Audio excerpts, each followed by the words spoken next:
누가복음 15장 11절에서 24절 말씀.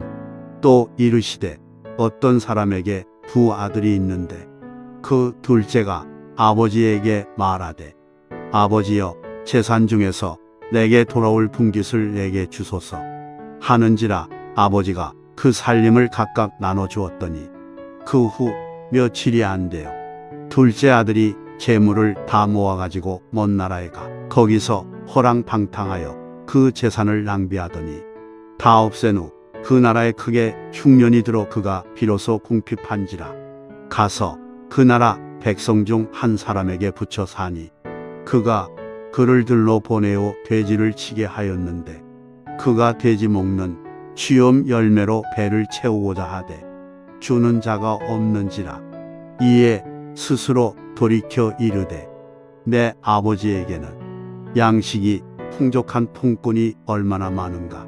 내가 일어나 아버지께 가서 이르기를 아버지 내가 하늘과 아버지께 죄를 지었사오니 지금부터는 아버지의 아들이라 일컬음을 감당하지 못하겠나이다.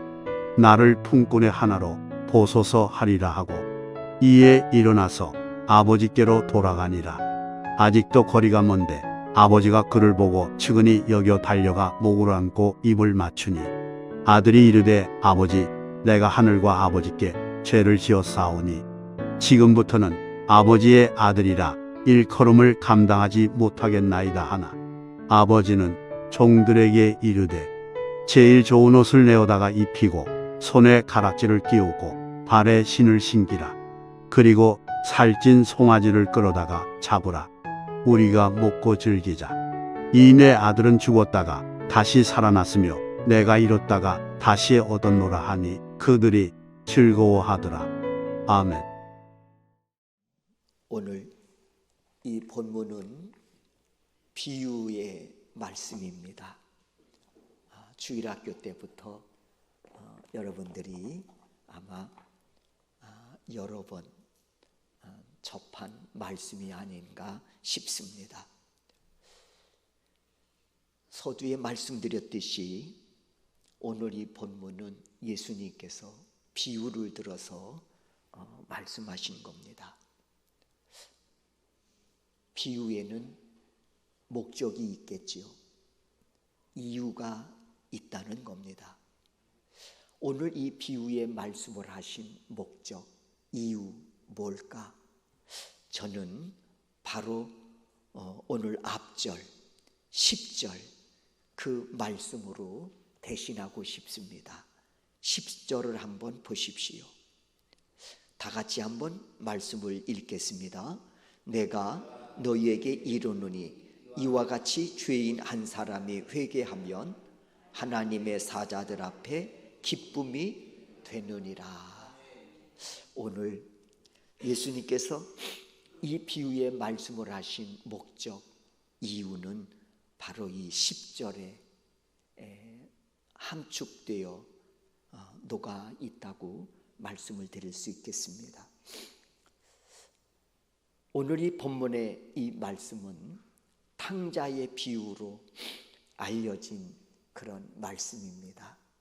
저도 주일학교 때 선생님으로부터 여러 번 설교 말씀으로 들었던 내용입니다.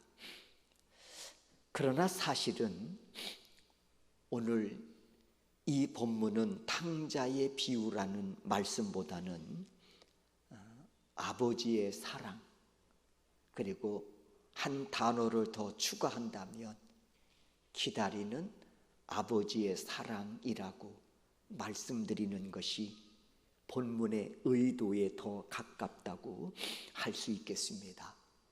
그래서 오늘 제목을 아버지와 아들이라고 그렇게 제목을 정해 보았습니다. 오늘 본문의 내용, 어떤 사람에게 두 아들이 있었습니다. 참고적으로 저는 딸만 둘입니다. 어떤 사람에게 두 아들이 있었는데, 그런데 그 둘째 아들, 아버지를 찾아와서 졸라대기 시작합니다. 제 몫을 미리 챙겨야 되겠다는 겁니다. 말하자면 유산 상속이지요. 아버지가 언제 돌아가실지도 모르고 마냥 기다리기도 어렵고, 그러니 제 몫을 빨리 좀 주셨으면 좋겠습니다. 처음에는 당연히 아버지가 거절했겠지요. 아까워서가 아니라 준들 그 재산을 관리할 능력이 없기 때문이었겠지요. 안 된다. 그래도 이 둘째 아들이 계속 조르니 자식 이기는 부모 없다고 결국에는 둘째 아들에게 돌아갈 몫을 미리 주었던 것이지요.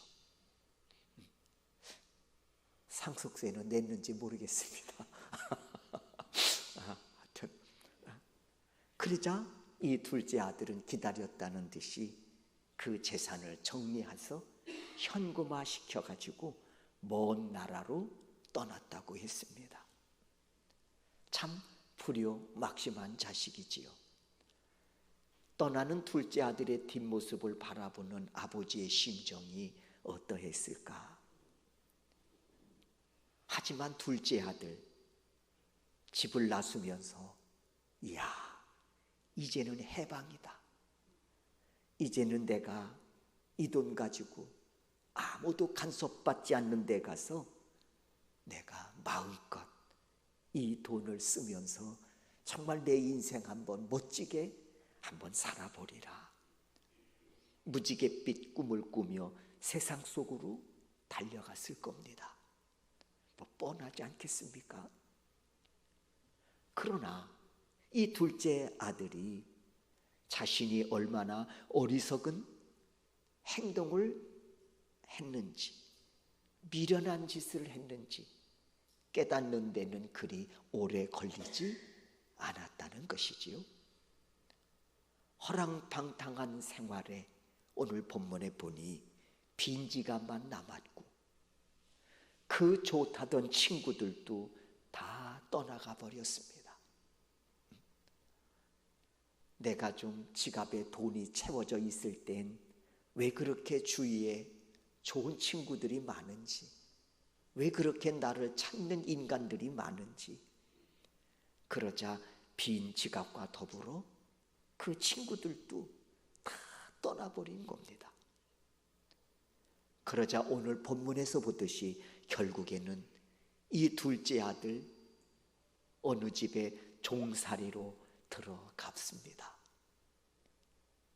이마저도 심한 흉년으로 여의치 않게 되자 돼지 먹이통에서 돼지가 먹는 쥐염 열매를 건져 먹어야 하는, 그리고는 그것도 먹을 수 없는 말이죠. 비참한 인생으로 전락해버리고 말았습니다. 참 비참한 인생입니다. 이런 자신의 모습을 되돌아보면서 뼈저리게 후회합니다. 그리고 이런 말을 하지요. 내 아버지 집에는 품꾼조차도 먹을 양식이 풍족할 텐데 나는 여기서 줄여 죽는구나, 굶어 죽는구나. 허나 내가 무슨 면목으로 내가 돌아갈 수 있겠냐? 하늘과 아버지 앞에 죄를 지은 내가 무슨 면목으로?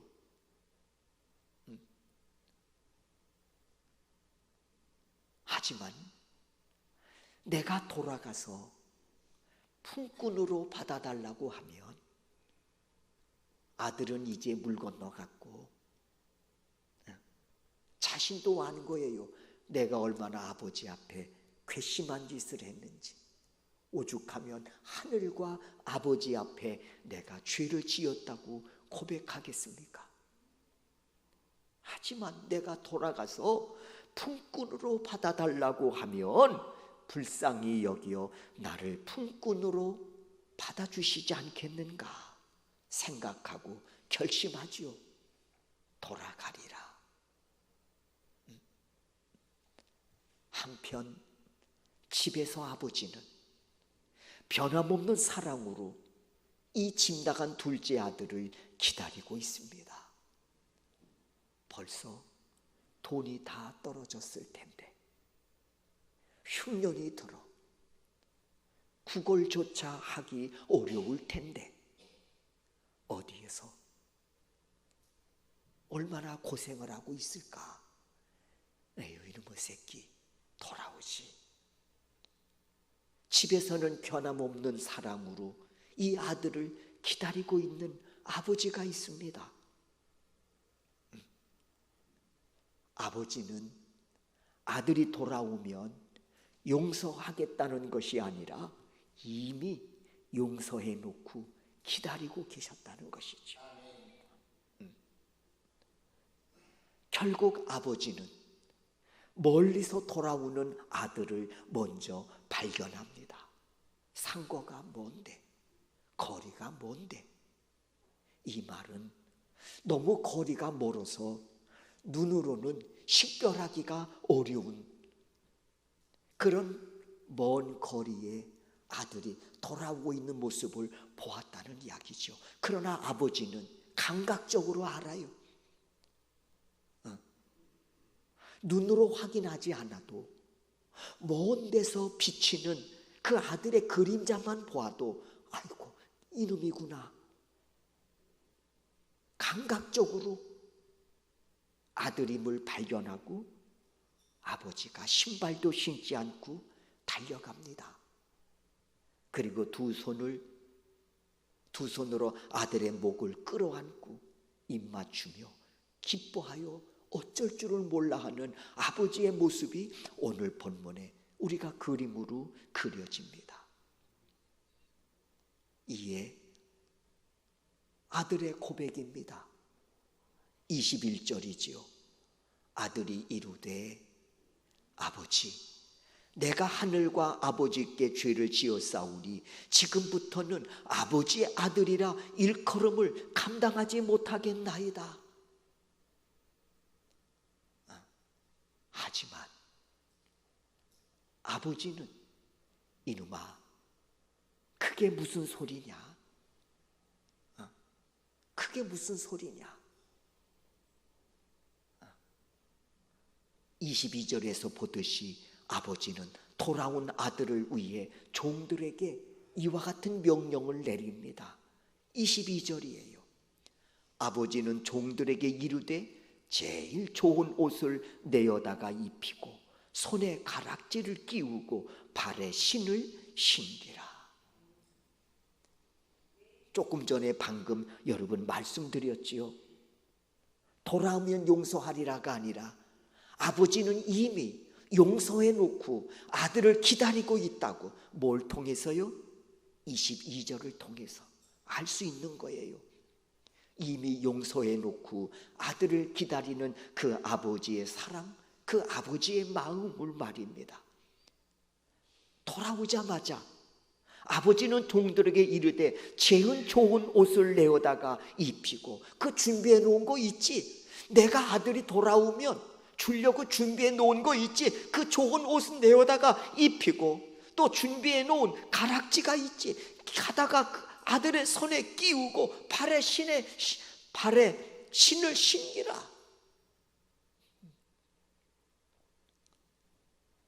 지금은 이런 풍경 보기가 어렵지만 제가 어렸을 때만 해도, 또 저희 집에서도 역시 흔히 보는 풍경 하나가 있습니다. 특히 저녁에 어떤 일로 내가 저녁 식사 자리에 거기에 참여하지 못하면 돌아오면 먹이리라 어머니가 제 밥그릇에다가 밥을 떠놓고, 그리고는 아랫목에다가 그렇죠, 이불로 이렇게 그냥 싸서 그 밑에다가 집어넣잖아요. 그리고 아들이 오면 준비된 그 그릇, 그 아랫목에 따뜻하게 잘 모셔있던 밥그릇을 끌에다가 김이 모락모락 나는 밥을 뚜껑 열고 아이고 배고프지? 어서 먹어. 그리고는 숟가락을 제 손에 들려주시던 부모님의 모습이 기억납니다. 아마 여러분 다 그런 경험을 하시지 않았나 싶습니다. 돌아오진 않았지만 아들이 미리 준비해 놓는 거예요.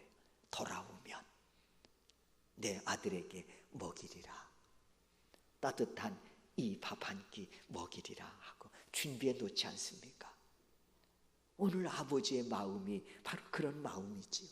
돌아오지 않았습니다. 그러나 이미 용서해 놓고 준비해 놓은 은혜가 있다는 것이지요. 그것을 우리가 22절에서 우리가 읽을 수 있는 겁니다. 여러분, 이런 모습을 통해서, 오늘 이 비유를 통해서 예수님께서 우리에게 주시는 메시지가 있다는 것이죠. 집을 떠난 둘째 아들, 이런 모습이 바로 하나님이 불편하다고 하나님을 떠난 우리 인생의 모습을 말씀하고 있다는 겁니다. 나 하나님 불편해. 하나님 떠나서 좀 자유롭게 내가 좀 살아보고 싶다고 하는 그런 세상적인 욕망. 한번 엘리베이터에서 어느 아주머니 전도를 한 적이 있었어요. 잠깐 타니까 뭐 시간이 길지 않지요. 제 손에 전도지가 들려 있었고요. 그러니까 아마 그분은 직감했을 겁니다. 아, 이 인간 전도하는 사람이구나. 그래서 이 아파트로 이사 오셨나요? 그래서 예, 이사 왔어요. 그래서 어떻게 신앙생활 하시나요? 전에는 믿었는데 지금은 안 믿어요. 그래. 왜 그렇습니까? 그랬더니 불편해서 안 믿는데 주일날 어디를 좀 놀러도 가고 좀 마음껏 좀 자유를 만끽해야 되는데 교회를 다니다 보니까 그게 불편하더라는 거예요. 그래서 내가 다시는 그런 실수를 저지르지 않으리라. 뭐 이런 표정으로 지금 교회 그래서 안 다닌다는 거예요. 여러분, 오늘 이 둘째 아들의 이 모습이 바로 하나님이 불편하다고 하나님을 떠난 인생의 모습을 지금 그리고 있는 겁니다. 그러니까 비유지요.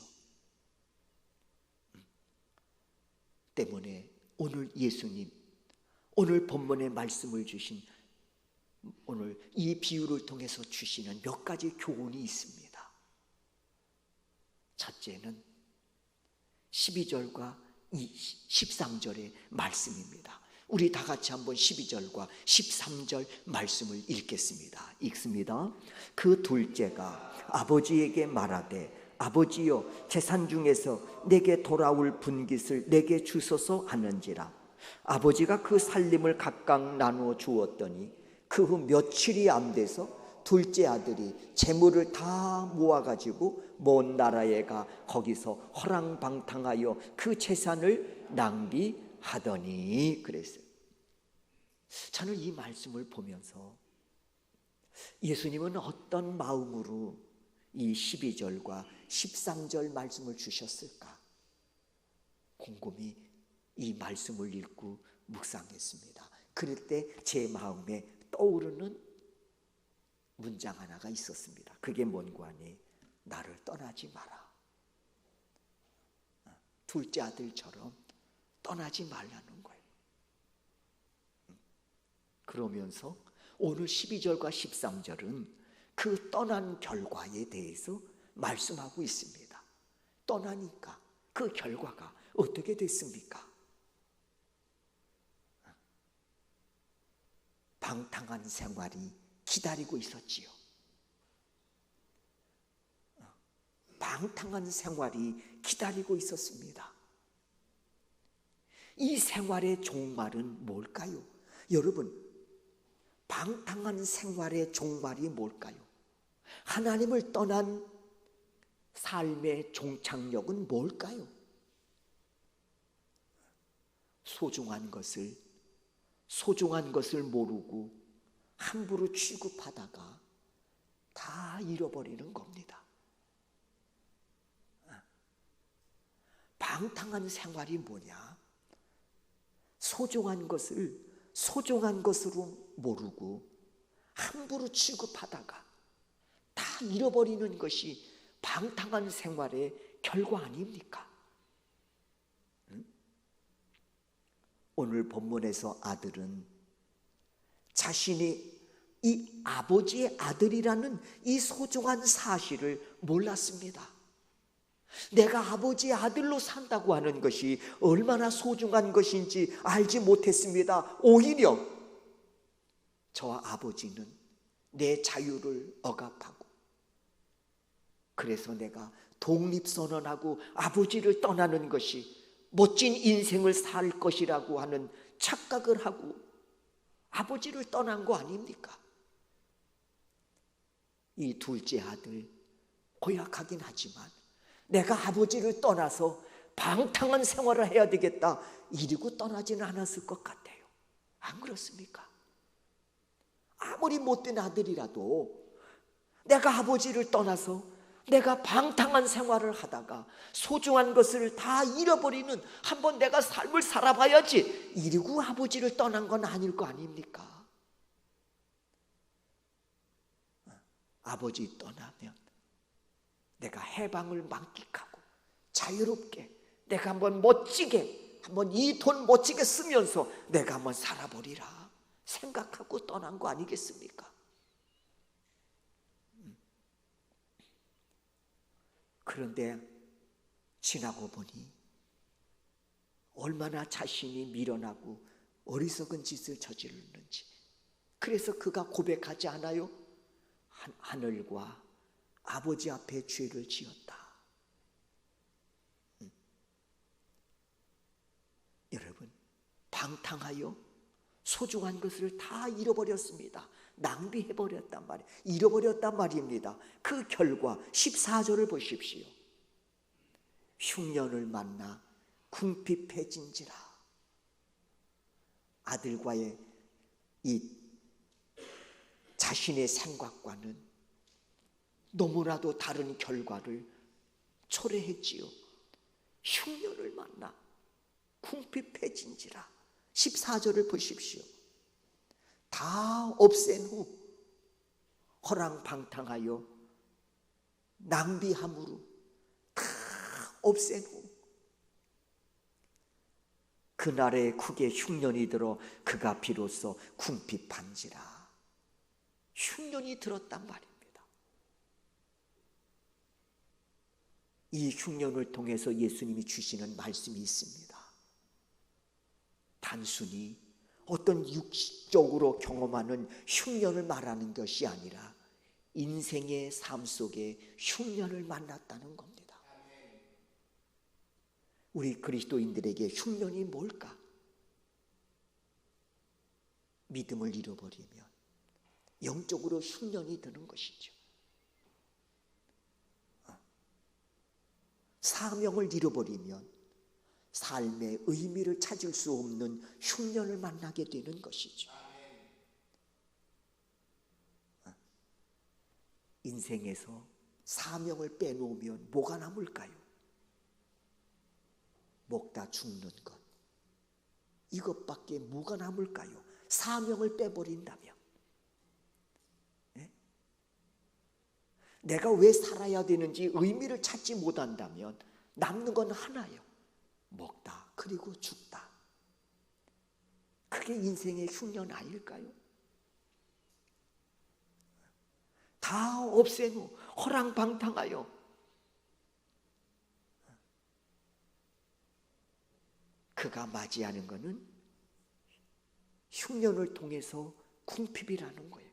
비로소, 여기서 비로소라는 말이죠. 이 말은 무슨 말인고 하니 올 것이 왔다, 그런 이야기입니다. 올 것이 왔다. 이 아들 처음에는 떠날 때 야야야야야야 하고 자유를 찾아서 내가 해방을 만끽하리라 이러면서 떠났겠지. 그러나 기다리는 것은 허랑방탕. 다 낭비했어요. 그러자 비로소 그가 흉년을 맞이한 거예요. 올 것이 왔단 말이에요. 그게 뭐냐? 흉년을 이렇게 표현합니다. 궁핍으로. 궁핍. 여러분, 궁핍이라고 하는 말은 두 가지 의미가 녹아져 있습니다. 하나는 너무 늦게 오다, 그런 뜻입니다. 너무 늦게 오다, 이런 뜻이에요. 물에 빠져가지고 구조 요청을 하지요. 살려주세요, 살려주세요. 그리고 구조 요청을 했습니다. 그런데 구조대가 너무 늦게 온 겁니다. 어떻게 되었을까요? 궁핍이란 말은 그런 의미입니다. 물에 빠지니까 얼마나 다급하게 구조 요청을 하겠습니까? 그냥 손을 흔들어, 여기에요, 여기 좀 더 좀 구해주세요. 그런데 너무 늦게 온 거예요. 이게 궁핍이 담고 있는 의미입니다. 늦게 깨달았단 말이에요. 흉년을 만나서 믿음 팔아먹고 사명 팔아먹고 그제서야 하나님과 하나님 아버지 앞에 죄를 지었구나. 또 하나는 불이 났습니다. 불이 막 타오르고 있는데 구조 요청을 했습니다. 그런데 소방차가 너무 늦게 온 겁니다. 어떻게 되었을까요? 궁핍이란 말은 그래서 너무 늦게 오다, 그런 뜻이 있습니다. 또 하나 궁핍이란 말은 이런 의미가 있어요. 부족하다. 늦게 오는 것뿐만 아니라 부족해요. 물에 빠져서 구조 요청을 했습니다. 구조대가 도착을 했습니다. 그런데 이게 웬일입니까? 구조를 못해요. 알고 보니까 수영 실력이 부족하네. 구조대가 왔는데 수영 실력이 부족해. 허리쯤 차면은 이게 들어가서 구조할 수 있는데 한 길이 되니까 구조대가 발만 동동 구르고 못 들어가. 왜 구조 못해요? 나 수영 실력이 부족해서요. 이런 젠장이지. 궁핍이란 말은 부족하다, 그런 뜻입니다. 불이 났어요. 소방차가 왔습니다. 아니, 불을 끄는데 1분도 안 돼가지고 중단됐어. 알고 봤더니 거의 빈 차로 온 거야. 물을 채워가지고 와야 되는데 전에 쓰다가 조금 남아있는 거, 그거 가지고 와서 불을 끄려고 하다 보니까 3분의 1도 안 껐는데 물이 부족한 거예요. 궁핍이라는 말은 그런 뜻입니다. 그렇습니다, 여러분. 아들, 아버지를 떠나니 허랑방탕하여 소중한 걸 모르고 다 낭비했습니다. 그랬더니 결국 이런 궁핍이 찾아온 겁니다. 해결 방법이 뭘까요? 한 가지입니다. 오늘 본문에서 아들을 통해 주시는 메시지예요. 하늘과 아버지 앞에 죄를 지은 둘째 아들을 통해서 주시는 메시지입니다. 단 한 가지요. 해결 방법은 뭐냐? 죄를 뉘우치고 아버지께로 돌아가는 것이죠. 뉘우치고 아버지께로 돌아가는 거예요. 20절입니다. 보십시오. 죄를 뉘우치고 아버지께로 돌아가는 아들의 뒷모습이 보이시지요. 20절을 읽겠습니다. 읽습니다. 시작. 이에 일어나서 아버지께로 돌아가니라. 아직 거리가 먼데 아버지가 그를 보고 측은히 여겨 달려가 목을 안고 입을 맞추니. 그랬어요. 아버지는 아들이 집을 나간 시간부터 아들을 기다리고 있습니다.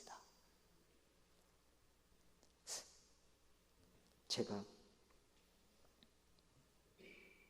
어머니께 전화를 드리잖아요. 저 오늘 좀 찾아뵐게요. 오늘 갈게요. 그러면 아이고 하시는 말씀이 있죠. 바쁜데 뭘 와. 전화하면 됐지. 목소리 들으면 됐어. 아이고 오고 가는데 교통도 복잡하고 위험해요. 됐어. 뭘 와. 아니요 갈게요. 그리고 끊죠. 그러면 부모님은 그때부터 기다리기 시작하는 거야. 오긴 뭘 와. 오지 마. 하지만 그래서 제가 알아요. 갈 때 보면 큰 길에서 이렇게 보면 저희 어머니가 계시던 아파트가 보이는데 언제나 차를 타고 가면 그 베란다에서 누군가 이렇게 그 길을 바라보는 분이 계신데 그분은 항상 저희 어머니이신 거예요. 알아요. 전화했을 때부터 나와서 기다리고 계시는구나. 그럼 뭐 이렇게 다리 아프신데 베란다에 서 계세요. 그냥 앉아 어련히 올까봐. 저는 한마디 하지요. 또 한 분 또 계세요. 이제 어머니 이제 돌아가셨습니다만은 저희 제가 존경하는 목사님 사모님이 계신데 사모님은 이제 돌아가셨습니다. 목사님 한 분 계신데 전화를 하죠. 똑같은 말씀을 하세요. 아니 이렇게 먼 데서 어떻게 오려고 그러냐. 오지 마라.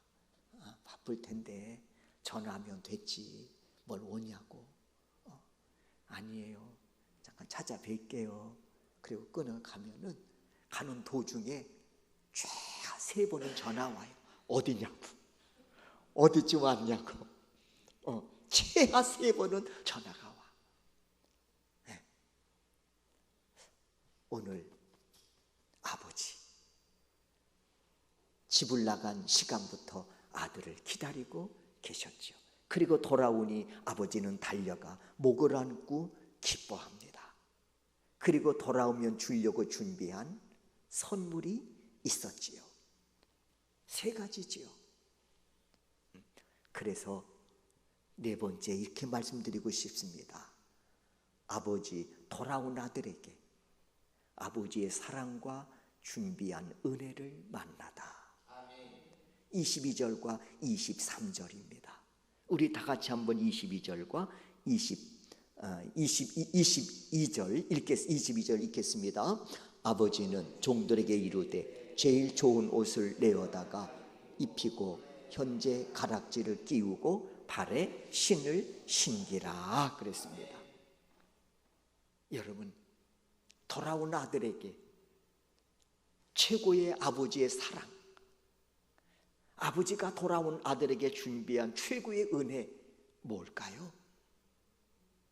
오늘 22절에 보면 좋은 옷을 내어다가 입히라고 말씀하고 있습니다. 의미가 뭘까? 아들은 내가 종으로 돌아가면 불쌍히 여겨 혹시 받아주시지 않겠는가 하는 생각을 가지고 돌아온 거예요. 원문을 보면 이런 의미가 있어요. 내가 무슨 낯으로 돌아가냐. 하늘과 아버지께 죄를 지은 이놈이 무슨 낯짝이 있어서 돌아가겠는가. 그러나 어찌하겠는가. 목구멍이 포도청이라고. 돌아가면 혹시 불쌍히 여겨 나를 품꾼으로는 받아주시지 않을까 기대하고 한번 가보자. 그런 의미거든요. 그러니까 아버지가 준비한 최고의 은혜는 뭐냐? 저는 이렇게 생각해요. 신분의 회복. 신분의 회복만큼 최고의 은혜는 어디 있겠습니까? 좋은 옷을 내어다가 입히라는 의미는 그런 뜻이 담겨져 있는 겁니다. 옷이란 말은 신분을 나타낸단 말이에요. 말씀드리죠. 여기에 누군가 군복을 입고 앉아 계시다면 아, 저 사람은 군인이구나. 옷이 신분이. 누군가 경찰복을 입고 여기 앉아 계시다면 저분은 경찰관이시구나. 그렇게 신분을 의미하잖아요. 옷은. 좋은 옷을 내어다가 입히라는 말은 신분의 그래서 회복을 의미하는 거예요. 너는 종으로 왔을는진 모르지만 나는 너를 아들로 받아들인다. 여러분, 최고의 아들로서 누리는 복은 뭡니까? 아들로서 누리는 최고의 복은 뭐냐? 저는 상속권이라고 말씀드리고 싶습니다. 종은 아무리 잘나고 아무리 똑똑하고 아무리 충성스러워도 종은 종이기 때문에 상속권이 주어지지 않아요. 그러나 아들은 조금 부족해도 조금 시원찮아도 아들이기 때문에 상속권이 주어진단 말입니다. 그러면 돌아온 아들에게 최고의 상속권은 뭐냐? 저는 하나님의 나라라고 생각합니다. 우리가 하나님의 자녀로 회복되어짐과 동시에 우리가 하나님의 후사, 상속자일진데 최고의 상속권은 바로 하나님의 나라라는 것이죠. 때문에 그리스도인들은 이 땅에 살아가고 있지만 언제나 영원한 나라를 소망 삼고 살아가는 바로 믿음의 사람들이라는 겁니다. 이 은혜를 놓치지 않기를 주의 이름으로 축원합니다. 가락지를 끼운단 말입니다. 뭘까요? 증표지요. 가락지는 증표가 의미가 있습니다. 언약이라고 하는 증표지요. 하나님께서 돌아온 아들에게 신분을 회복시켜 주면서 증표를 주신 거예요. 아들이라고 하는 증표, 언약. 이제는 내가 돌아왔으니 아들로서 이 집에서 누릴 수 있는 모든 것이 회복되었다고 하는 그 증표가 바로 이 가락지 속에 담겨 있다고 하는 것입니다. 발에 신을 신기오라. 뭘까요? 이 아버지가 준비한 신을 신기려면 먼저 신었던 신발을 벗어야지 거기에다가 더 신을 수는 없지요. 그렇게 신을 신는 경우는 없지요. 여러분 신발을 사셨을 때 아이고 이거 신발 아까워가지고 그리고는 벗지 않고 거기에다가 새로운 신발을 더 신어 다니시는 분이 계십니까? 없잖아요. 벗지 않습니까? 그리고 새로운 신을 신습니다. 아들이 신었던 신은 뭘까요? 허랑방탕하며 낭비하던 그 일을 하기 위해 신던 신입니다. 내 멋대로.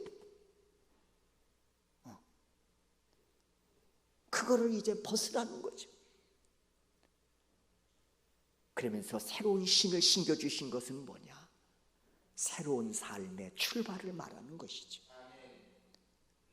부끄러운 삶을 살았던 옛 신을 벗어버리고 하나님을 떠나 자행자제하며 죄짓던 그 신을 벗어버리고 이제는 내가 준비한 새 신을 신어 새로운 삶의 출발을 하라고 하는 말씀이지요. 그러면서 주시는 메시지가 있습니다. 이제는 내 인생을 내가 인도하마. 나한테 맡겨라. 이제는 내가 내 인생을 인도하며 내 인생을 내가 책임지리라. 그런 의미가 준비된 새로운 신을 심기는 아버지의 마음이라는 것이지요.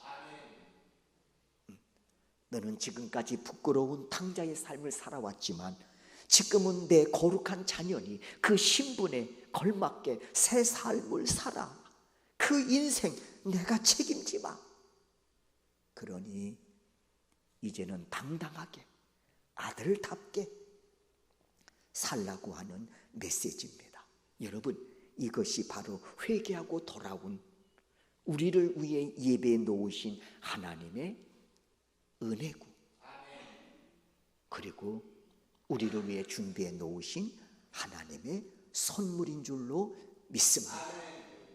우리 역시 하나님을 떠나서 불편하다고, 내가 좀 이 세상에서 하나님 떠나 마음껏 좀 독립선언하고 살고 싶겠다고 하는 그 세상적인 욕망 때문에 하나님을 떠나서 내 마음대로 고집하며 살 때 그 모습은 바로 둘째 아들, 이 탕자의 모습이었다는 겁니다. 그 모습을 바라보시면서 안타깝게 외치셨던 하나님의 음성이 있습니다. 그 증거가 독생자 예수 그리스도를 이 땅에 보내주시고 십자가에 달려 죽기까지 사랑하심이 그 증거입니다. 그리고 이를 믿는 자들에게 죄사함과 하나님 자녀됨에 회복시켜 주심이 그 증거입니다. 이를 위해 예수님은 이 땅에 오셨고, 예수님은 이를 위해 십자가에 달려 죽으심으로 우리의 모든 죄값을 치르시고 그 죄악에서 우리를 건져 주셨습니다. 그리고 말씀하십니다. 내가 거룩하니 너도 거룩하라고 말입니다. 그리고 오늘 우리는 그 증거에 힘입어, 그 은혜에 힘입어 이 시간 이 자리에 우리는 하나님의 자녀의 신분으로, 언약의 자녀로 하나님께 예배를 올려드리고 있는 것입니다. 사랑하는 성도 여러분, 명심하십시오. 집 떠나면 고생이라는 말이 있듯이 하나님의 품을 떠나면 자유로울 것 같지만 그렇지 않습니다. 허랑방탕과 그리고 낭비와 이로 인한 궁핍이 기다리고 있을 뿐입니다. 그 종착역은 죽음이고 멸망임을 우리가 알아야 하겠습니다. 사랑하는 성도 여러분, 인간의 모든 불행은 하나님을 떠난 데서부터 시작이 됩니다. 역으로 하나님께 돌아오면 하나님과의 모든 관계가 회복되고 인간의 의미를 깨닫게 되고 천국 백성으로 누릴 수 있는 기쁨을 회복시켜 주십니다. 그분이 오늘도 우리에게 말씀하십니다. 오라, 그와 함께 먹고 마시리라.